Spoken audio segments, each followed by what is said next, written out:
et qui nous présente une vidéo qui s'intitule Juste un clic. Juste un clic. Alors, sur la thématique du cyberharcèlement, une jeune fille qui se fait photographier dans la douche, nue par des amis, on est d'accord. Cette photo est diffusée et sa vie devient vraiment un cauchemar. Il y a des phrases qui m'ont marqué dans votre vidéo. Il ne restait plus que cette chose face à son écran, elle parle d'elle-même. Tu es devenu un truc que tout le monde pourrait reposter. Est-ce que quelqu'un d'entre vous peut nous en dire plus sur ces phrases qui sont très dures? C'est pour montrer qu'en fait, elle n'est plus quelque chose en fait. Enfin, elle n'est plus quelqu'un, justement, elle devient une chose parce que c'est pas humain de montrer quelqu'un comme ça. Et c'est pour montrer que c'est plus qu'une photo et c'est pas une personne, quoi. C'est pour vraiment montrer la déshumanisation, pour le coup. Voilà. Moi, je me demandais si cet événement arrivait à quelqu'un que vous connaissez, une amie, un ami. Qu'est-ce que vous pourriez lui donner comme conseil? Qu'est-ce qu'elle pourrait faire? Comment réagir? Déjà, je pense qu'on peut en parler et aller voir la gendarmerie ou la police, peu importe, pour parler de cet événement, parce que c'est pas légal de faire ça. On n'a pas le droit de poster une photo de quelqu'un comme ça sans son plein gré. Il faut l'accord et c'est pas le droit. Alors le problème de nos jours aussi, c'est que ça arrive de plus en plus, ces choses-là. Là. Il faut y faire attention. C'est limite presque du viol en fait, viol visuel en fait. Donc ça va être posté en fait par pas mal de gens, retweeté certainement en fait. Donc on peut lutter avec ça en fait, en appelant la gendarmerie, mais pas que en fait à mon avis. C'est parti d'une idée en fait que vous aviez eue tous ensemble. C'est parti de quoi exactement? C'est parti d'une idée qu'on avait eue tous ensemble et du coup après on l'a fait en court-métrage. Parce qu'en fait, on a participé à un concours. C'est quoi le concours? C'est non-harcèlement, tout simplement. Et puis du coup, on l'a fait dans ce cadre de ce concours et du coup, on l'a fait pour répondre aux critères du concours. Parce que de base, on avait commencé un projet et en fait, on a complètement changé pour rentrer dans les critères du concours. Voilà. D'accord, ok. Là, c'est un gros travail, c'est un grand projet que vous avez fait tous ensemble, entre le tournage, la réalisation, peut-être le montage, vous y avez participé aussi. Chacun, là, tous, qu'est-ce que vous avez appris principalement pendant tout ce projet?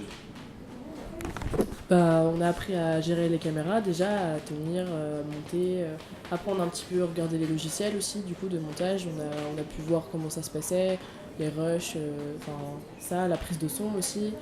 Et du coup on a pu découvrir quand même pas mal de matériel technique par rapport à ça et c'était plutôt cool. Au niveau de l'aide, en fait, justement, donc tu dis que vous avez appris en fait à tenir la caméra. Donc ça veut dire que vous avez vraiment tout fait en fait, simplement en étant aiguillé par les adultes qui étaient vraiment dans le fond en fait, on va dire, qui ont participé au projet, mais simplement pour donner des conseils en fait, je pense. Je sais pas, c'était une bonne équipe pour vous, justement, qui êtes dans le coin, donc on a la chance de vous avoir aussi. Si vous voulez bien vous présenter, puis nous parler un peu de votre super équipe. Donc moi c'est Charlie, je suis surveillant au collège. Donc voilà, j'ai monté ce club il y a 2 ans sur la base du volontariat. Et à partir du moment où, oui, au début j'ai expliqué le fonctionnement du matériel. Et puis après je les ai vraiment laissés libres sur ce qu'ils voulaient faire et la façon dont ils allaient le faire. Donc je les ai pas mal aidés sur le tournage, mais dans l'idée c'était quand même qu'eux le fassent, quoi.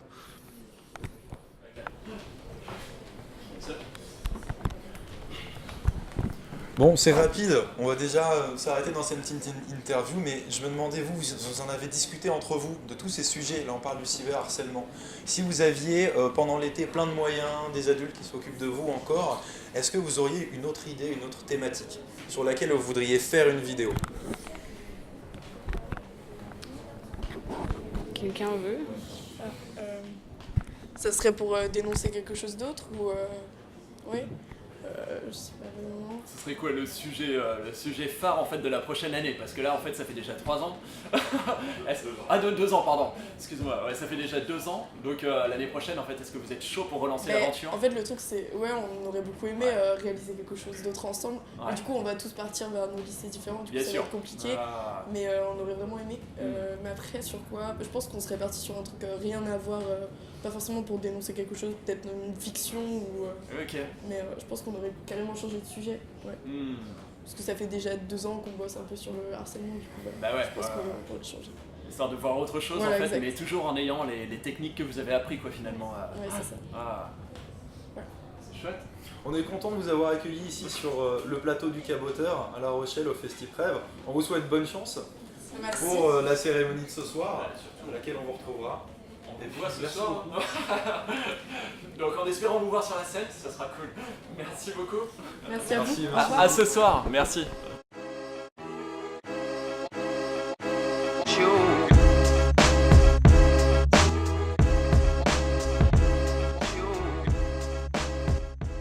Qu'en penses-tu sur le plateau du Caboteur au FestiPrève de La Rochelle? Bienvenue sur ce plateau du Caboteur. On est content de vous accueillir ici. Vous avez réalisé une vidéo tous ensemble avec l'aide de quelques adultes sur la thématique de l'intolérance et des préjugés qu'on a en nous-mêmes. Et ce que vous avez fait qui est très intéressant, c'est les pensées qu'on a. C'est pas forcément dit. Pourtant, ça donne l'impression, notamment dans une scène dans la rue où il se prend le poteau et les jeunes filles en face disent « mais c'est un tocard ». On a l'impression que lui il réagit. Donc moi j'ai une première question à vous poser. Quand on a des préjugés dans la tête, quand on y pense, est-ce que vous pensez que la personne en face peut le ressentir? Peut vraiment le ressentir? Allez-y. La question est lancée. C'est parti. Évidemment, ils peuvent le ressentir parce que il y a quand même un regard qui peut faire comprendre que qu'on a un préjugé, même si on ne l'entend pas, on le voit. Vas-y, parle. Ben, moi, j'ai pas grand chose à dire. Hein. Je suis un petit peu bloqué sur la question là. Vous voulez pas parler? En fait, des fois, il y a des personnes qui le pensent tellement fort que ça se ressent par leur attitude, leur regard, leur façon de s'exprimer. Et on peut ressentir ça, même s'ils ne le disent pas. On sait très bien qu'ils pensent quelque chose pas forcément très sympa de nous. Ou, voilà. Et pourtant, gardez le micro. s'il vous plaît. Pourtant, la jeune fille qui est en face, elle le trouve un petit peu beau gosse, quand même, le garçon. Oui. Mais elle lui dit que c'est un ouais. tocard. Et quand il a l'impression d'entendre qu'elle le trouve un peu beau gosse, il lui pose la question et elle répond non, non, pas du tout. Donc, j'ai une autre question, c'est est-ce qu'on a vraiment, d'après vous, besoin de se montrer un peu intolérant? Est-ce qu'on a besoin de se montrer non, mais de toute façon, je te juge, je suis très jugeant pour être respecté? Non, Est-ce qu'on a besoin de ça pas pour du être tout. respecté? Non. Évidemment pas. On n'a pas besoin de juger pour être respecté. Quelqu'un qui est très gentil, qui va tout le temps être d'accord, est-ce qu'il aura une bonne réputation? On va peut-être le prendre pour un faible parfois. Du coup, c'est pour ça qu'il y a des gens, ils se manifestent en jugeant, voilà, en jugeant des gens. Alors, on a tous des limites, par exemple les garçons qui accueillent la jeune fille au terrain de foot. Oh non, une fille au foot, c'est incroyable. Et puis en fait, la situation est renversée. Pourquoi? Parce qu'elle leur met des lucarnes et elle leur met des petits ponts. Ouais. Et donc, ils arrêtent d'être intolérants, parce que là, ils ont bien compris. Mais si jamais elle est nulle au foot, cette jeune fille, Eh qu'est-ce qui se passe? Voilà, c'est ça. Les elle va garçons être vont la jugée, juger. Elle va être rabaissée parce que c'est une fille et que apparemment les filles n'ont pas leur place dans le foot. Même dans le Donc, sport bah, en général. C'est ça. Donc on voulait un peu inverser pour pouvoir faire comprendre aux spectateurs que c'est pas parce qu'une fille, c'est pas parce que c'est une fille qui joue au foot qu'elle est forcément nulle et que même elle peut mettre des lucarnes aux garçons. Même c'est pas parce qu'un garçon joue au foot qu'il est fort.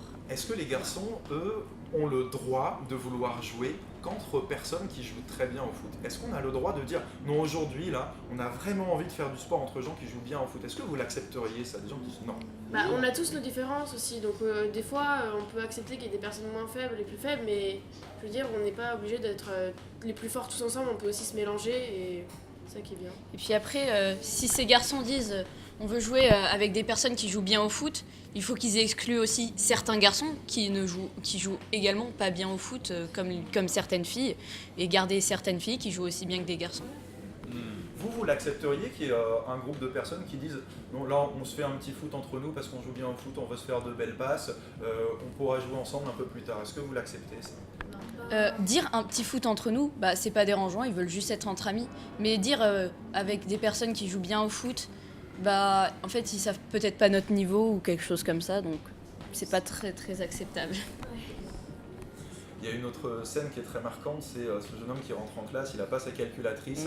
Bah tiens, c'est l'arabe. C'est l'arabe qui me C'est l'arabe. Mais en fait, l'arabe l'a trouvé dans le couloir et lui rend sa calculatrice. Et là, le jeune homme se dit ah mais si je m'attendais à ça. Oui. Qu'est-ce que ça veut dire cette phrase, si je m'attendais à ça? Il est choqué. Oui, en fait, il se dit bah, une arabe, c'est une voleuse. Donc il s'imagine pas du tout que la personne va lui redonner. Du coup, il est... Ouais. Et qu'elle lui aurait ramené par la suite, gentiment, comme ça, sans la voler ou sans se... Il est choqué. Donc il l'a jugée sans vraiment la connaître. Oui, Mais c'est la vous, personnellement, vous avez quand même des idées sur les personnes, des opinions sur les personnes forcément. Comment vous faites pour juger les personnes, pour avoir une opinion? C'est en fonction de quoi?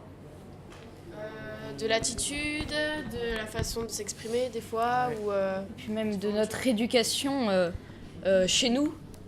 Ça commence dès le plus jeune âge. Il y a eu un film qui a été fait sur les princesses Disney ou quelque chose comme ça. Et on voit que bah, dès le plus jeune âge, on est dedans. On a déjà des préjugés sur tout le monde. Voilà. Je crois qu'en fait c'est vraiment un beau mot de la fin parce que c'est vrai que ces préjugés en fait c'est dingue mais ça reste et c'est vraiment ancré en nous quoi, donc c'est de la folie.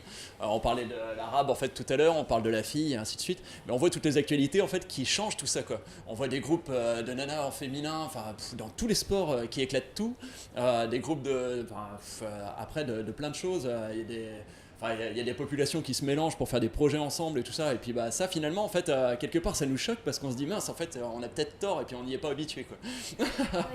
Mais c'est vrai que ce film là en fait met bien l'accent dessus et ça fait plaisir à mon avis, il faut le voir. Ouais. Le public pour les préjugés, on a pris bien des préjugés en plus bien marquants. Voilà, mais c'est clair.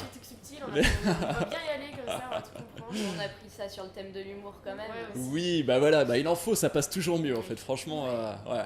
Mais à mon avis, c'est à voir par le plus de monde possible, tu voulais dire? Ouais, moi ce que j'aime bien, c'est la grosse musique épique dans la scène du foot, là, c'est totalement exagéré.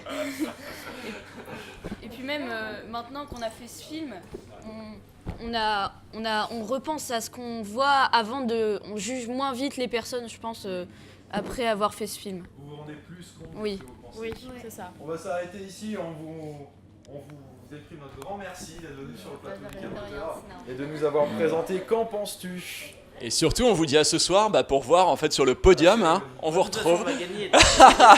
Et voilà, il n'y a pas de préjugés là-dessus, on va gagner. Merci beaucoup. Merci beaucoup. Ciao.